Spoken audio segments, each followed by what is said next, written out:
Srdečne vás všetkých pozdravujem, moje meno je Lenka Ježo-Garančovská a opäť po dlhej letnej pauze, dovolím si tvrdiť, vás vítam v živom vysielaní, v cykle živých vysielaní pod názvom Učíme slovenčinu ako cudzí jazyk.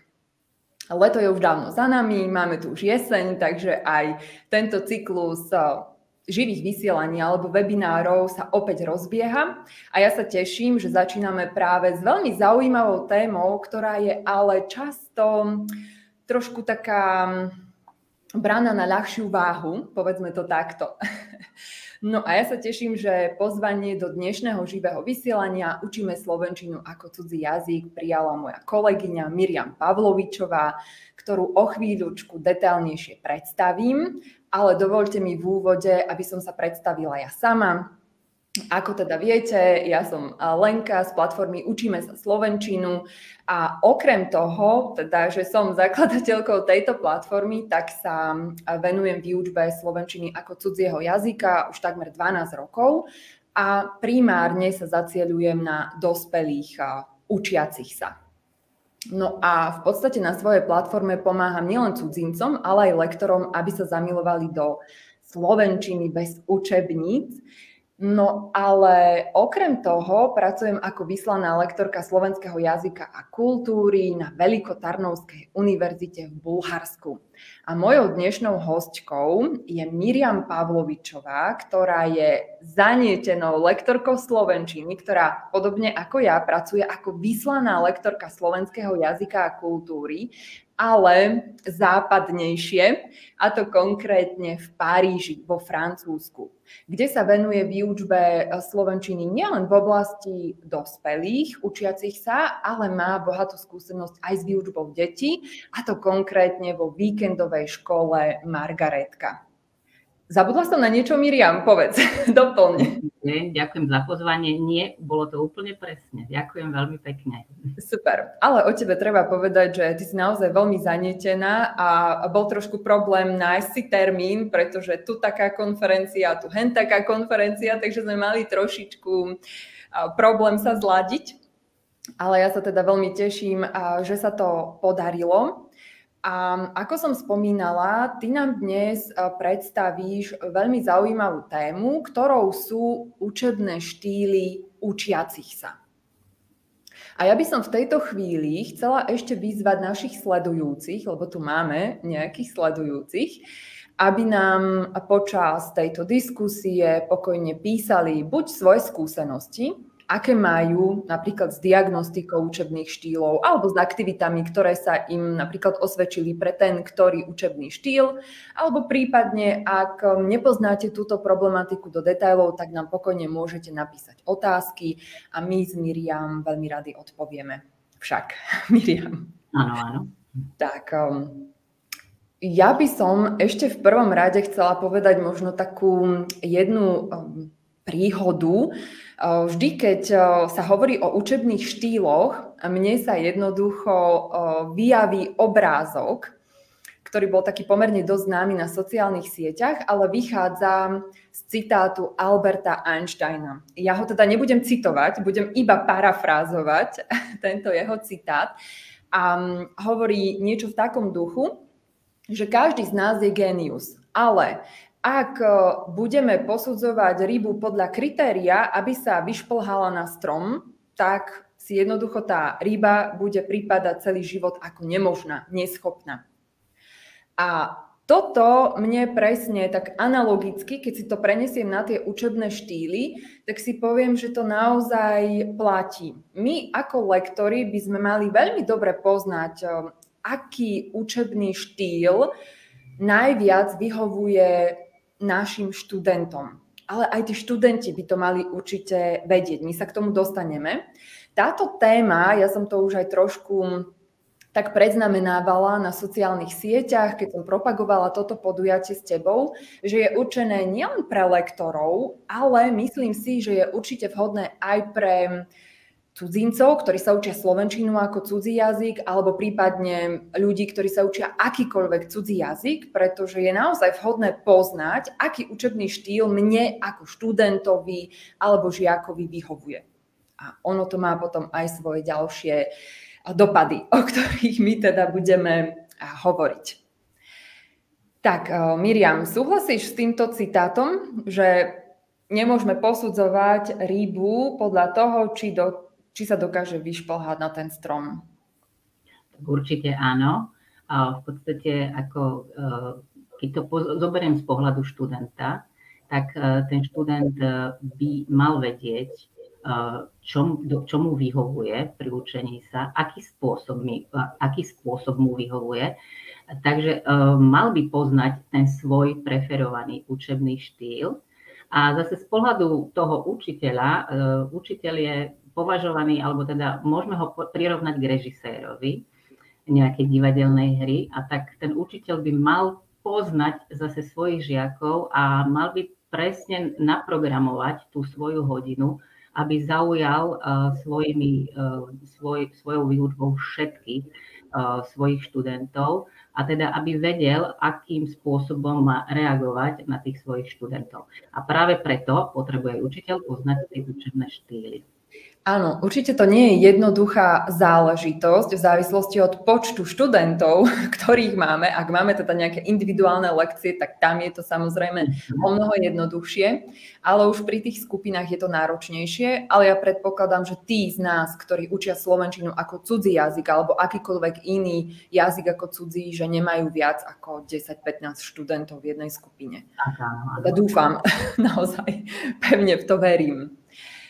Dobre, poďme teda na to samotné slovo, alebo ten pojem, lepšie povedané, presnejšie. Tak čo je to učebný štýl?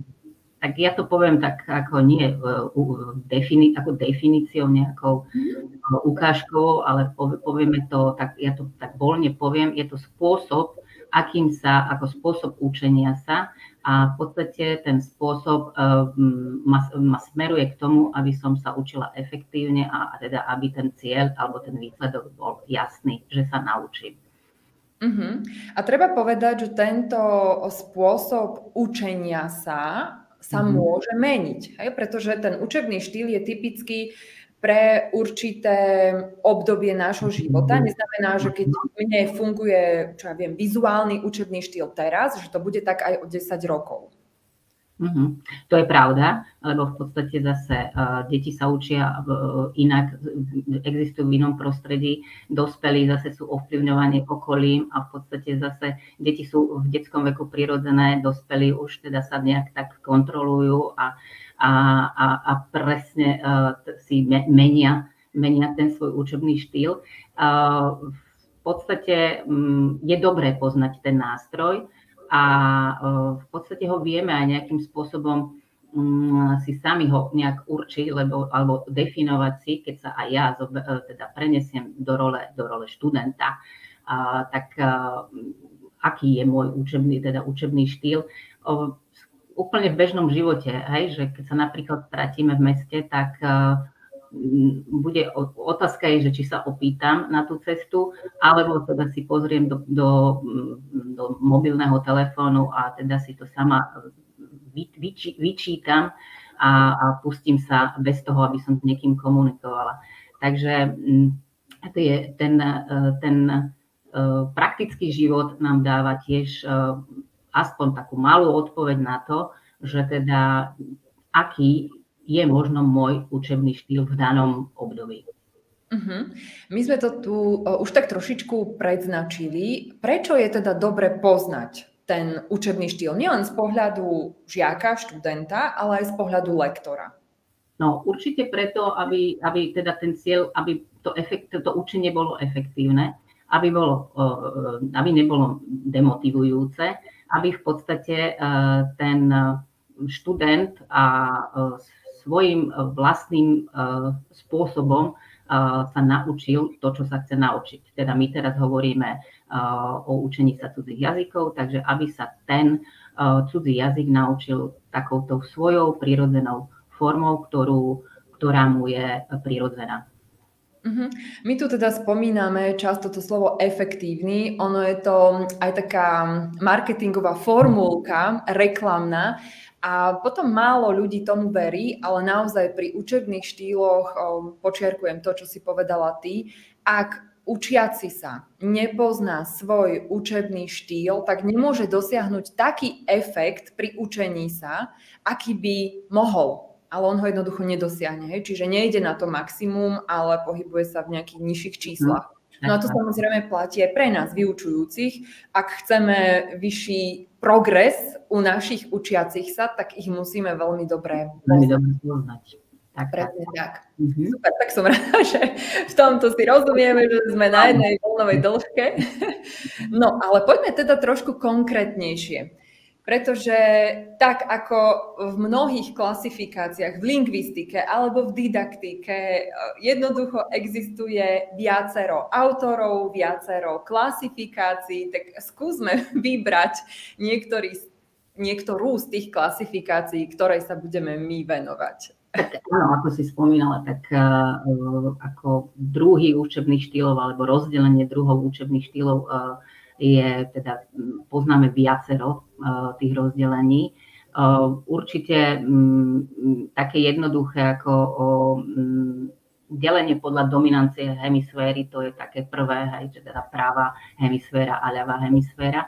Ale ja sa tak nejak ako stotožňujem alebo používam to rozdelenie podľa na vizuálny, podľa vnemov, hej, na vizuálny, auditívny a kinestetický, čiže to je taký ten pohybový. To sa mi tak nejak oplatilo, lebo zase nejdem tak až do hĺbky, lebo zase máme aj širšie delenie učebných štýlov.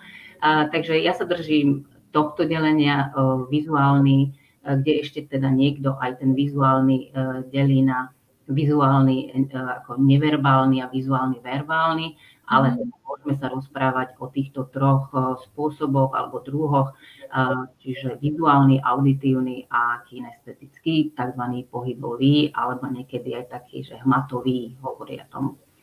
Áno, ja si tiež myslím, že to netreba zbytočne komplikovať, že sa budeme držať tejto základnej klasifikácie podľa zmyslového vnímania. Tak ja dávam otázku opäť do pléna, lebo máme tu sledujúcich, či teda pracujú s učebným štýlom učiacich sa. Či poznáte, teda obraciam sa na vás, milé sledujúce alebo milí sledujúci, kolegyne, kolegovia, využívate diagnostiku učebných štýlov vo vašich lekciách slovenčiny ako cudzieho jazyka alebo iných cudzích jazykov, ak nás sledujú teda aj kolegyne, kolegovia jazykári, tak sa to nazýva kolokviálne. Ako s týmito učebnými štýlmi pracujete? Skúste nám dať nejaký váš tip, aby sme sa aj my niečo nové s Miriam priučili. Určite motivácie alebo podnetov, inšpirácií nie je nikdy dosť a preto aj z tohto dôvodu vznikol tento cyklus živých vysielaní Učíme slovenčinu, nie len slovenčinu ako cudzí jazyk. Takže pokojne nám napíšte, budeme veľmi radi.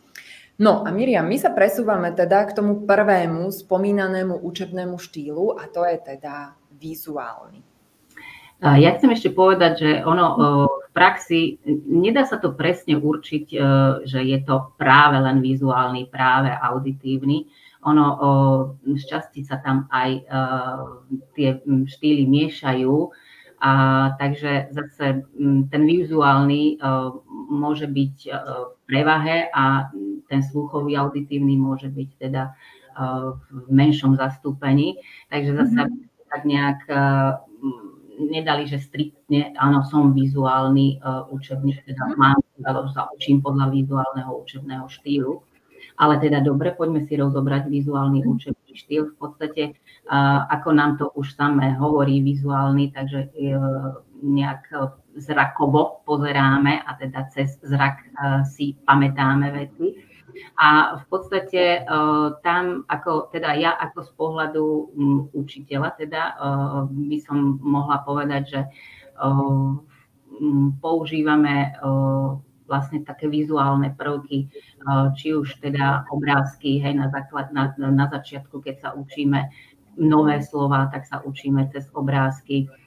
Potom, keď už je, ja neviem, teda širšia slovná zásoba alebo vyšší stupeň, tak volíme texty, kde sú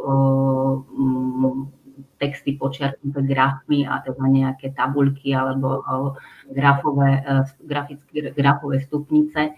A keď už možno sa učíme lexiku nejakú s ľuďmi takto vizuálne, cez vizuálny učebný štýl, tak ja osobne používam alebo využívam mentálne mapy. To znamená, že je tam niečo, aj tá kreatívna činnosť a tá kreatívna činnosť vlastne vyústí do nejakého obrázku. Takže všetko v podstate vizuálny učebný štýl je vlastne všetko to, čo podporuje ten vizuálny vnem. Takže zase opačne potom cez toho študenta, ak zoberiem práve tú mentálnu mapu, tak ten študent si potom doma môže opakovať prstom sledujúc tú mapu a môže si opakovať tú lexiku a môže si lepšie zapamätať tie nové slova alebo novú aj gramatiku v podstate. Takže všetko cez ten vizuálny vnem. Áno, presne, ako hovoríš. A téma pojmových map ešte bude na programe. Ty sa určite ešte podelíš so všetkými sledujúcimi aj o túto problematiku, ktorú už máme pomerne dlhší čas dohodnutú. Takže sa na to teším. Áno, presne, vizuálny typ učiaceho sa využíva práve takéto rôzne aktivity. Aj my ako lektori by sme mali podnecovať také aktivity, kde pracujeme s obrázkami, fotografiami, presne tie pojmové mapy, vymýšľať im rôzne aktivity práve s tým obrázkovým materiálom. A napríklad aj tá gramatika, oni potrebujú vidieť tabuľky. Aj mať tie tabuľky, vidieť, ako to tam funguje, mať tam príklady. Takže toto je pre ten vizuálny typ priam ideálny. A ako si aj ty spomínala, že ide o pamäť, o fotografickú pamäť. Hej. Tu zohráva veľmi dôležitú úlohu práve fotografická pamäť. A títo študenti, možno ja len doplním, že o mnoho radšej píšu a čítajú, ako počúvajú a hovoria. Hej. Takže potom... Samozrejme, ako si aj ty povedala, netreba to vidieť čierno-bielo. To, že niekto uprednostňuje vizuálny učebný štýl, neznamená, že tam nie sú prvky aj tých ostatných dvoch učebných štýlov. Takže vždy môžeme povedať, že jeden je taký dominantný a potom tie ostatné v nižšej miere zastúpené. Takže to neznamená teda, že keď ja mám vizuálny typ študenta, ktorý rád píše a číta, že nebude vedieť hovoriť. Samozrejme bude, len v týchto aktivitách bude lepší. Ale to tak v živote jednoducho je, že aj my sme lepší v niektorých zručnostiach a v iných sme trošku na nižšej úrovni. Takže to nie je tak, že keď sme na úrovni A2, tak každú jednu zručnosť máme na tej úrovni. Hej, to je taká milná predstava. Ale ja teda ešte preruším toto rozprávanie o vizuálnom učebnom štýle, pretože naša kolegyňa, pani Katarína Šuláková-Kontrová, píše, že žiaľ nevyužíva tento typ diagnostiky. Tak ďakujeme veľmi pekne, pani Katarína, za váš názor a možno po dnešku začnete využívať. Jeden nikdy nevie. Tak budeme veľmi radi s Miriam, ak vás trošičku podnietíme vyskúšať aj takýto typ diagnostiky a potom na základe toho učebného štýlu prispôsobovať aktivity tým vašim žiakom alebo študentom. Dobre, Miriam, ešte niečo by sme doplnili k tomu vizuálnemu učebnému štýlu? Tak ja neviem, ešte možno nejaké ako vizuálny učebný štýl, ako rôzne doplňovačky, rôzne také tie také, ako to mám povedať, také kreatívne hry. Takže asi všetko, tak sme to povedali tak krátke. Áno, tak jasne, nemáme tu priestor teraz na tým, aby sme tu rozjímali pol hodiny nad jedným štýlom. Samozrejme, dá sa to všetko potom prípadne aj doštudovať, ale aspoň, aby sme mali, alebo naši sledujúci, akú takú predstavu, že ako to funguje. Ja som ale teda ešte chcela niečo povedať, lenže mi to v tejto chvíli vypadlo. Áno, viem, že vlastne tento typ učiaceho sa by mal pracovať taktiež s autentickými zdrojmi. Oni majú veľmi radi aj sledovanie rôznych autentických materiálov. To potom trošičku aj tak splýva s tým auditívnym učebným štýlom, ale napríklad oni sa dokážu, tieto typy študentov sa dokážu učiť výslovnosť tým, že to jednoducho počúvajú alebo vidia rodených hovoriacich a potom pred zrkadlom si to nacvičujú. Hej? Čiže možno aj taký trošku širší rozmer tohto vizuálneho učebného štýlu. Tak myslím, že sme prebrali aspoň tie základné zručnosti. Tak sa poďme presunúť už na ten učebný štýl, ktorý som trošku aj ja tu spomenula pred chvíľočkou, a to je auditívny učebný štýl. Takže auditívny učebný štýl, tak ako nám to zase teda je to, učíme sa počúvaním. V podstate tam viac máme teraz k dispozícii veľa možností a veľa nových technologických možností, takže v podstate počúvanie nahrávok, sledovanie filmov, práca s takýmito nahrávkami a v podstate ako prípadne aj čítaním nahlas, aj keď teda niekedy nemusí to práve ten študent, práve tento konkrétny študent čítať, môže mu to práve čítať niektorý druhý študent a teda takýmto spôsobom počúva a učí sa. Takže zase je to nejakým spôsobom podmienené tými auditívnymi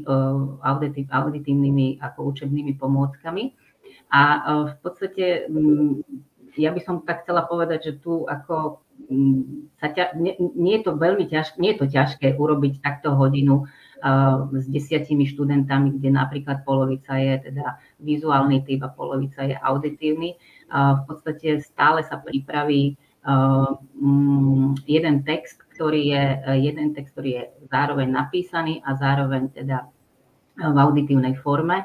A v podstate sa to nejakým spôsobom dá sklbiť, že ak sa aj tá ukážka spustí, je to ukážka venovaná teda viac menej tomu auditívnemu typu študenta, ale zároveň sa dá napísaný text študentovi, ktorý teda je typ vizuálny a tento ešte zároveň aj teda číta a niekde v podvedomí to počúva a následne na to sa to tak nejak dá do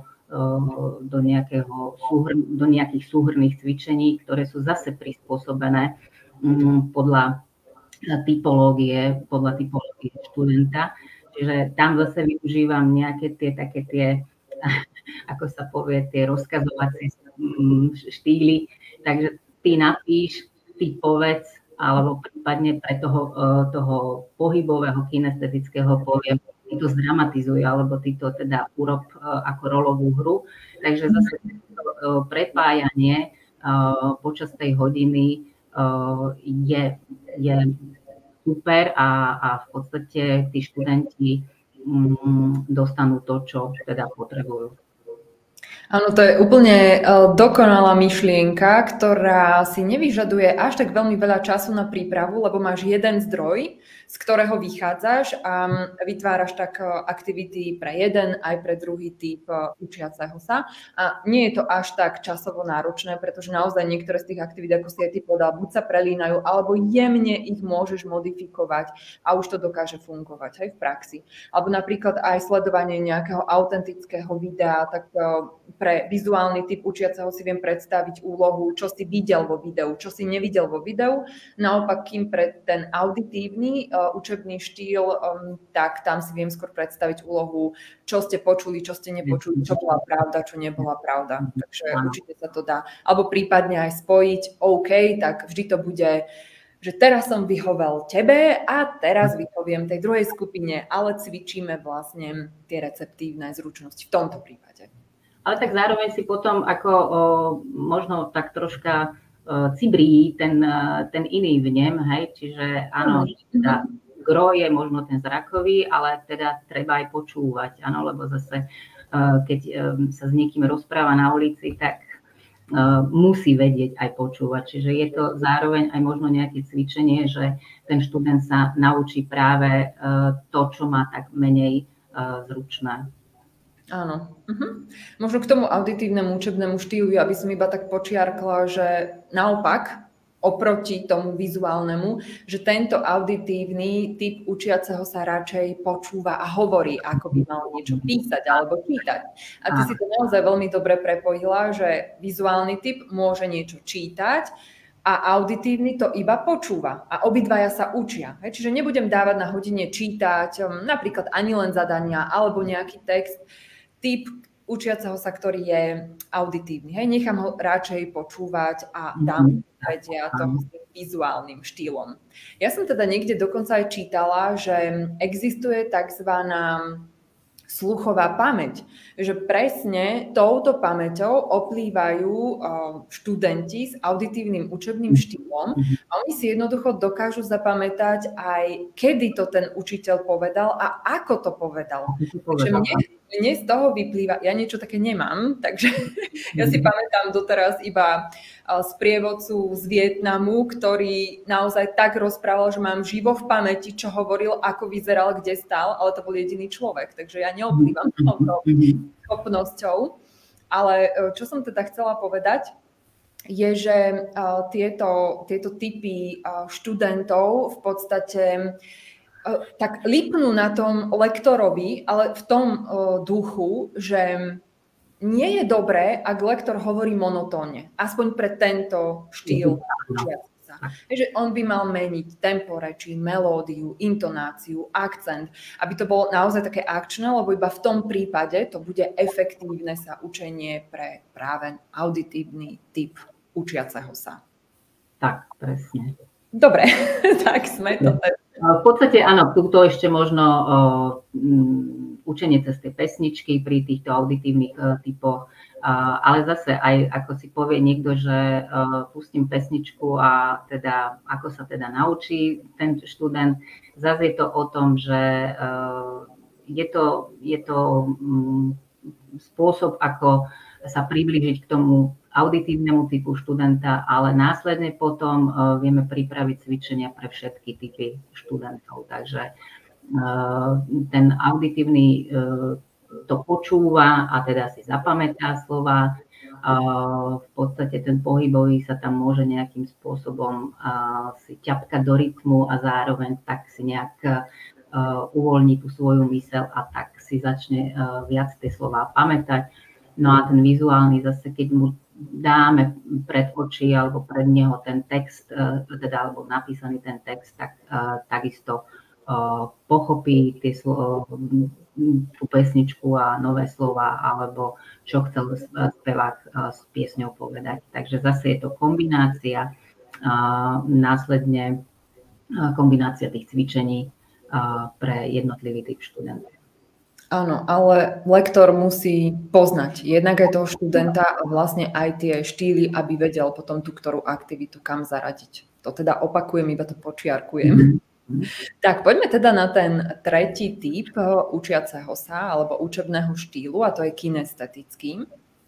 No, tak ten kinestetický, takzvaný pohybový učebný štýl, ono ako možno si ho nevieme predstaviť pri dospelých, aj, že teda predsa len teda dospelí sú, radíme ich možno medzi tých vizuálnych alebo tých auditívnych, ale nie je to až tak pravda, pretože zase aj ten dospelý človek možno potrebuje sa pri učení nejakým spôsobom hýbať, alebo teda mu to tak vyhovuje. Takže ja teda ako tento kinestetický učebný štýl využívam možno viac pri tých deťoch, to je pravda, lebo teda zase ja potrebujem udržať pozornosť na 45 minút a teda vieme, ako to s deťmi, ako sa pracuje s deťmi, že teda pozornosť po 10 minútach už je niekde inde, ako bola na začiatku. Ale v podstate ten pohybový teda a tzv. Aj hmatový učebný štýl zase môže byť, že niekde niekomu to bude vyhovovať, niekde to nebude vyhovovať. V podstate je to práca buď ako pohybové aktivity, že do toho vyučovacieho procesu poviem študentovi, že nech sa páči, poďte k tabuli a v podstate mu ten mozog pretne z toho sediaceho módu do toho pohybového módu a vlastne sa mu tak otvorí zase jeho vnímanie a jeho sústredenosť.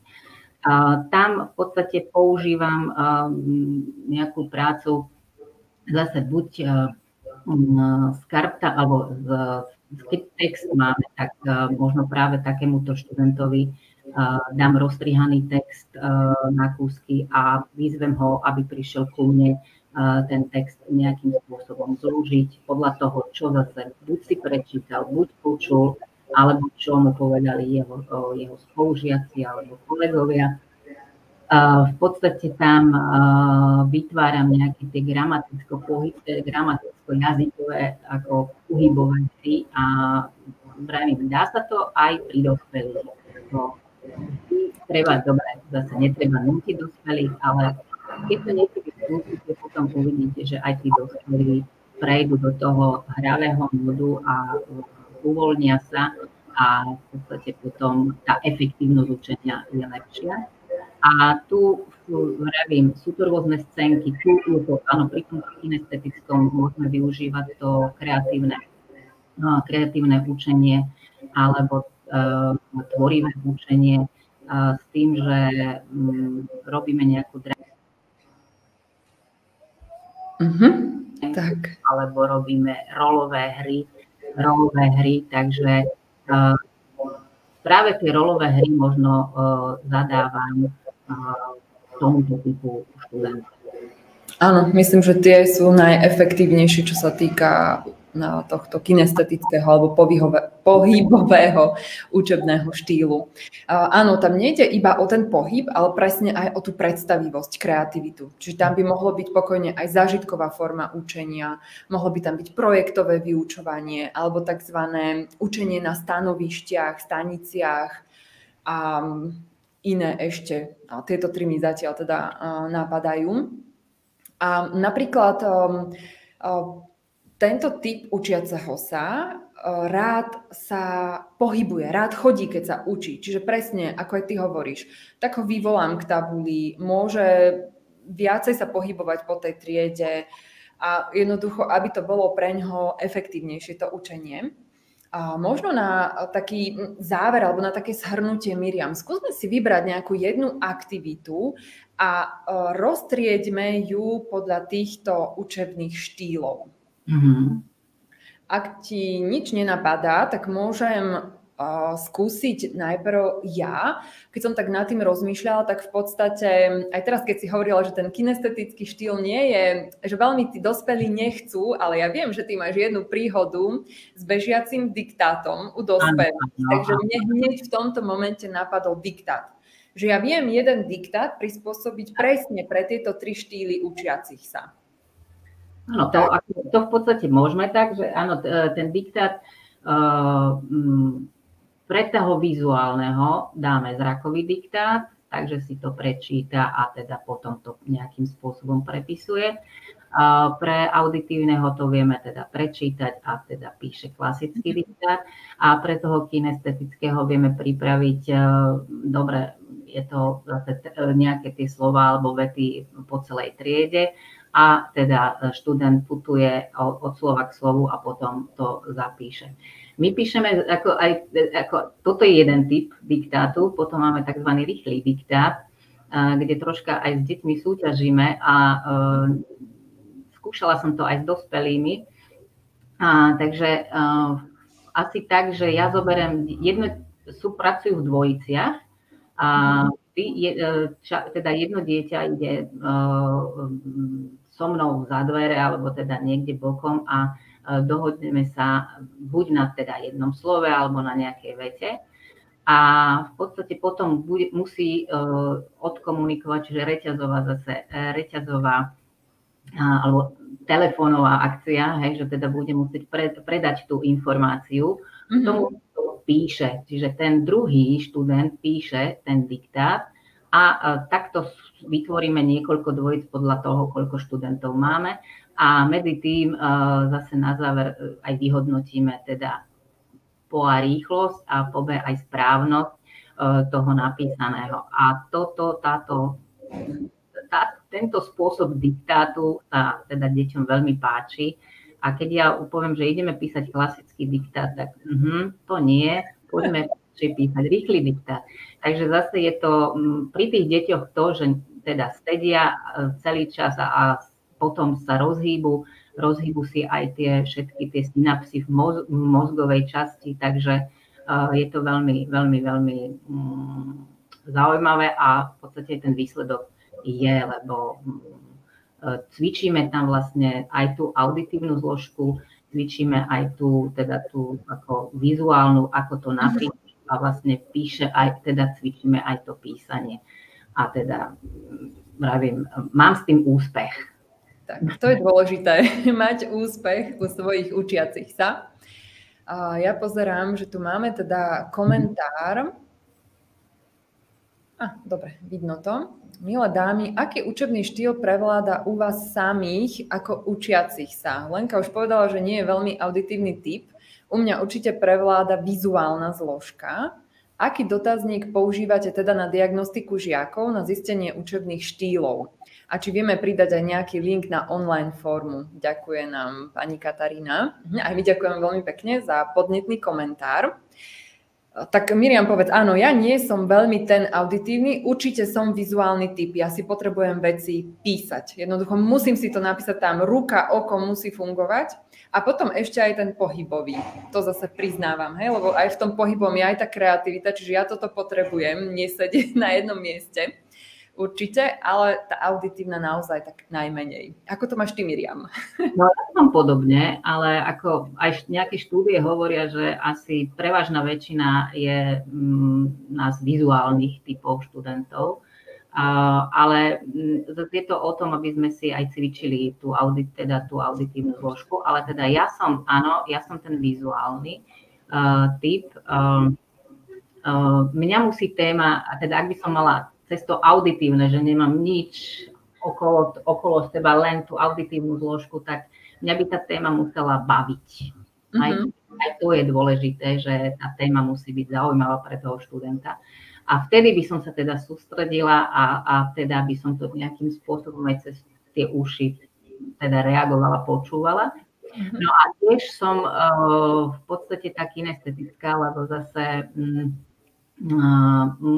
človek sa musí hýbať a ja som sa niekde dozvedela, že ako títo kinestetickí alebo títo pohyboví ľudia žujú žuvačku, aby tak nejakým spôsobom simulovali nejaký ten pohyb, keď musia sedieť.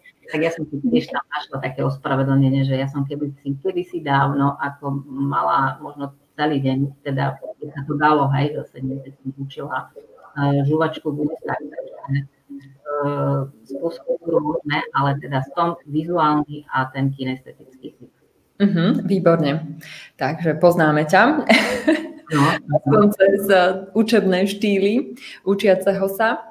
A skúsme teda ešte krátko prediskutovať aj tú problematiku diagnostikovania žiakov alebo študentov. My sme to samozrejme mali na programe, aj sme vraveli, že zakončíme tento webinár práve touto témou. Čo sa týka nejakých konkrétnych linkov na online formu, tak ja to budem potom zdieľať v čete dodatočne, alebo teda napíšem vám priamo, pani Katarína. Ale skúsme teda tú diagnostiku, lebo to vieme spraviť a v podstate aj tie linky sa dajú nájsť na internete, pretože mnohé jazykové školy toto robia. Nie som si istá, či na Slovensku, ale keď som sa ja tejto problematike venovala tak trošku vedecko výskumne, povedzme, pred niekoľkými rokmi, tak som videla na mnohých zahraničných stránkach v rámci jazykových škôl ponúkali túto službu.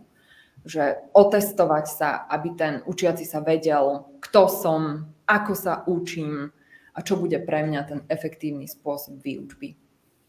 Tak robia to aj na Slovensku, jazykové školy robia to aj na Slovensku, treba sa pozrieť na webové stránky a takisto to tam majú v ponuke a dá sa to spraviť bez toho, aby ste sa nejakým spôsobom museli alebo by si museli kontaktovať jazykovú školu, čiže normálne to tam prihlásite a zodpoviete na otázky a vyjde vám presne ten štýl, ktorý vám teda, akým by ste sa mali učiť.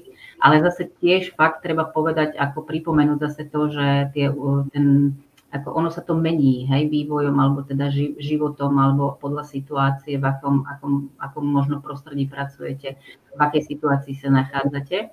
Ale ja som si urobila takýto štýl, teda takýto test a presne mi vyšlo to, čo som vám povedala. Takže tá auditívna zložka bola také, teraz nejakých 20-15%, čiže ja som ten prototyp toho slovenského študenta. Mm-hmm. Tak, výborne.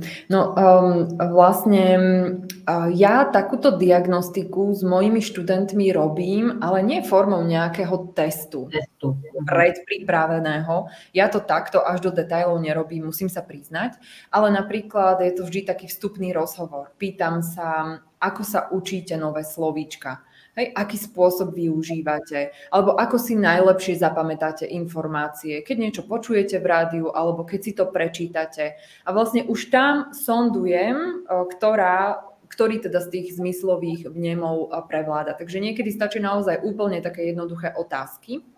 A ten študent často odpoveda tak zmetene a mne je jasné, že nevenuje sa tejto problematike dostatočne dobre. On nevie, že je to preňho dôležité, venovať sa trošku aj sám sebe a tomu svojmu učebnému štýlu. Jedno je presne tak, ako si ty povedala, že je výsledok nejakého testu, ale pozor, ten test nemusí byť 100% správny a to len kvôli tomu, že ten študent možno niečo zle pochopil alebo to pochopil inak, ako to bolo myslené. Takže potom som tu opäť ja ako lektorka a pozorujem toho svojho konkrétneho študenta a vnímam, že je to naozaj takto, alebo by som ho presunula do nejakej inej kategórie a podobne. Čiže je to skôr taká nejaká, by som povedala, spolupráca, nielen toho samotného testu, ale aj potom toho následného pozorovania, nie porozumenia. Ale aj to patrí, samozrejme, porozumieť si navzájom. Takže u mňa iba takáto naozaj jednoduchá diagnostika, ktorá pozostáva z niekoľkých otázok, aby som vedela, ako sa vlastne študent učí, či sa vôbec vie učiť a čo robí, či uprednostňuje pri učení. Neviem, napríklad nejaké seriály, pozerá filmy, alebo naopak skôr počúva nejaké podcasty. Áno, ako vravím, že je to individuálne, ale zase aj skúsenosti, teda je to všetko o tom, že ako dám aj prvé cvičenia možno a ako ľudia reagujú na to cvičenie. A teda keď pustím prvé video alebo prvú zvukovú nahrávku, koho to baví a koho to nebaví, to vidíte, to sa vidí na tých študentoch. Ako na druhej strane sme aj možno nejaký taký, nehovorím teraz, že teda odporúčame, hej, že ty sa uč takto alebo takto, ale aj z tohto my vieme vycítiť, že aj tie domáce úlohy, keď teda dávame tým študentom, že na ktoré domáce úlohy reagujú, hej, tak keď im poviem, že pozrite si film a jeho to možno nezaujíma, alebo teda nebude tomu rozumieť, tak zase dáme cvičenie, dáme niečo iné, aby tú domácu úlohu spravil, aby teda pracoval aj doma, nie len na hodine. Takže je to všetko o tom, ako poznáme tých svojich študentov a zase je to aj dobre vedieť pre študentov, aby fakt vedeli sa učiť. Ale zase stále hovorím, že treba cibriť aj tú menej zdatnú zložku, lebo zase tie dialógy a rozhovory sú na uliciach alebo teda v práci alebo tam, kde teda ten človek používa ten jazyk, takže zase potrebuje aj vedieť reagovať na to počuté. Takže ja ako sama, keď som sa dozvedela, že som skôr auditívny teda, že som vizuálny ako auditívny, čo som teda vedela, čo som aj cítila, aj vedela, tak ale potom som sa tak nejak, som si vyžiadala od môjho učiteľa alebo učiteľky, aby mi púšťal, alebo teda dával tie cvičenia auditívne, aby som si ten hlas, teda ten zvuk, teda ten sluch cibrila a v podstate by som vedela reagovať, lebo ako áno, čítanie, aj keď teda aj radšej čítam a možno radšej píšem a radšej pozerám, tak som sa s tým nejakým spôsobom popasovala a potom to bolo lepšie. Bol. Áno, pretože to efektívnejšie pre teba, pre tvoj progres v učení sa cudzieho jazyka. Ak máte teda ešte, milé sledujúce alebo milí sledujúci, nejaké otázky, tak nám pokojne napíšte, pretože o chvíľočku budeme teda končiť. Ja mám ešte jednu novinku, ktorú by som chcela predstaviť z dielne Učíme sa slovenčinu. My sme sa na tom s Miriam nedohodli, ale Miriam, ja ti dám teraz otázku. Pre aký typ učiaceho sa by si vedela využiť túto jesennú konverzačnú hru? Ja ju mám vytlačenú v takejto podobe, ale ona je originálne v online verzii, čiže tu sa dá pekne posúvať, tieto postavičky sa dajú presúvať, taktiež sa dá kliknúť na pravidlá hry a aj sa kliká na kocku, ktorá v online prostredí teda funguje, tak ako v realite. Vedela by si toto predstaviť pre aký typ učiaceho? No, ja to zase dám teda do toho online priestoru, tak tam sa to dá teda pre tých vizuálnych a pre tých auditívnych, ak teda je dobre spracovaný ten online priestor, čiže tam teda čítajú aj teda počúvajú. A keď by som si to zobrala do triedy a teda vyučovanie prezenčne, tak tam v podstate by som asi vedela nejakým spôsobom aj toho pohybového kinestetického typu, ten kinestetický typ študenta zaujať. Neviem presne, aké sú tam otázky, tuším, aké sú tam otázky. Týkajú sa jesennej problematiky. Áno, že by som aj toho pohybového nejak vedela zapojiť a myslím si, že teda v tom prezenčnom priestore všetky typy, a teda asi v tom online, ale zase aj v tom online, ak je to jesenný typ, tak možno nejaké to jesenné ovocie alebo jesennú zeleninu, ak sú tam takéto typy, by mi vedela tiež doniesť, hej, že by som ho poslala, alebo ukáž mi, alebo niečo mi zdramatizuj, takže asi aj tam by som sa tam vedela nejakým spôsobom. Áno, sú tu také otázky. A taktiež nehovorili sme síce o tom, ale napríklad ten auditívny učebný štýl je skôr pre prácu v skupine. Tak, kým vizuálny, on radšej pracuje sám. Hej, takže práve táto hra, buď si ju zahra jeden človek, ak máte individuál, tak to bude vhodné pre ňoho, ale môže to hrať aj skupina 4 teda učiacich sa. Takže aj takúto jesennú novinku v podobe interaktívnej, nielen online hry, pretože viete si ju takto vytlačiť, ako som si ju vytlačila aj ja. Zaliala som si ju ešte aj do fólie, priniesla som si samozrejme figurky a kocku z inej hry a môžem povedať, že mala úspech nielen v tom online prostredí, kde učím vekovú skupinu 60, 50, 60, aj 70-ročnú študentku mám z Ameriky. Pozdravujem Susan. Ale napríklad ja som to hrala aj s mojimi deťmi asi už 30 krát, takže aj na hodine. A malo to teda úspech u všetkých. Takže potom prípadne prihodím aj link na túto jesennú konverzačnú hru, ale už sa môžete tešiť na ďalšiu novú aktivitu z dielne Učíme sa slovenčinu čoskoro, ktorá bude obrázkovou aktivitou, takže bude primárne pre ten vizuálny typ učiaceho sa, ale je doplnená aj o zvukovú zložku, pretože ja sa snažím vytvárať také aktivity, aby tam bol naozaj obsiahnutý čo najširší ten záber našich učiacich sa, ktorých my dobre ako lektori poznáme. Tak, Miriam, skúsme na záver zhrnúť, alebo chcela by si ešte niečo dodať, čo by lektor alebo študent mal vedieť o svojom učebnom štýle učiaceho sa, alebo lektor o učebnom štýle svojich žiakov, študentov? No tak ten lektor by mal byť teda hlavne pozorovateľ a potom teda tú druhú rolu mať režiséra, aby to tam vedel pekne si zariadiť a zmanéžovať a v podstate, aby aj ten lektor bol v pohode a aby sám lektor motivoval študentov učiť sa.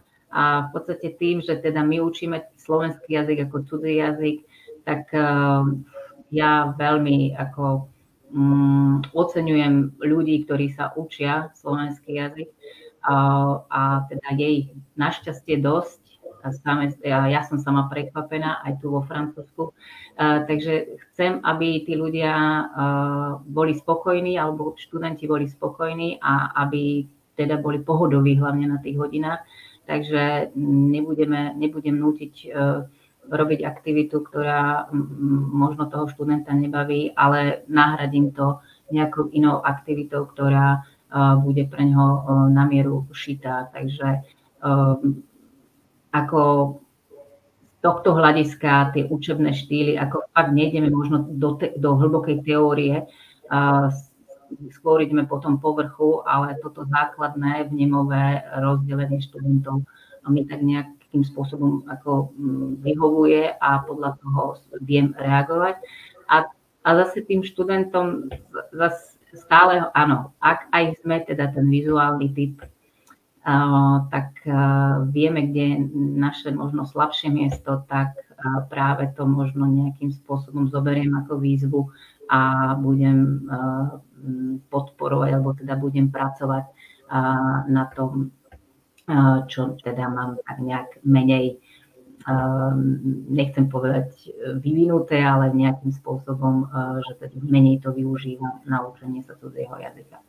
Tak, povedal si to naozaj krásne a aj mne dáva práve toto zmysel využívať túto teóriu učebných štýlov a potom aplikovať to aj v praxi a jednoducho aj študentov k tomu tak trošičku priviesť, aby si uvedomovali to, akým štýlom sa učia.